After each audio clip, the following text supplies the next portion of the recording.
शिरोळ तालुक्यातील हेरवाड इथं दूधगंगा नदीतून उपसा होणारं पाणी ग्रामपंचायतीच्या पाणीपुरवठा टाकीतून ओव्हरफ्लो होऊन हजारो लिटर पाणी वाया जात असल्याचा प्रकार समोर आला आहे.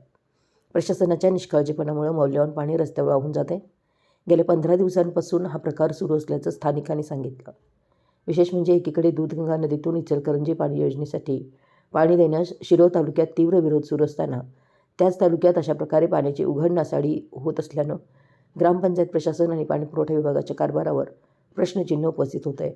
टाकळी ते घोसरवाडपर्यंतच्या गावांनी भविष्यात पिण्याच्या पाण्याचा आणि शेतीसाठी लागणाऱ्या पाण्याचा प्रश्न निर्माण होईल या भीतीने इचलकरंजी शहराला पाणी देण्याच्या प्रस्तावाविरोधात सैनिक टाकळी इथं गेल्या 15 दिवसांपासून आंदोलन सुरू आहे. मात्र हेरवाड इथं पाणीपुरवठा टाकी ओव्हरफ्लो होऊन हजारो लिटर पाणी वाया जात आहे. अनेक दिवसांपासून हा प्रकार सुरू असल्याचा दावा स्थानिकांनी केला असून या अपव्ययामागील कारण काय, प्रशासनाचं याकडे दुर्लक्ष का, असा सवाल उपस्थित होतोय. पाणी वाचवण्याचं आवाहन करणाऱ्या यंत्रणांकडून पाण्याची नासाडी होत असल्याची तालुक्यात उलटसुलट चर्चा रंगली आहे. एकीकडे पाण्यासाठी आंदोलन तर दुसरीकडे प्रशासनाच्या हलगर्जीपणामुळे दूधगंगा नदीचे पाणी वाया जाणं ही मोठी शोकांतिका असल्याची भावना व्यक्त होती आहे.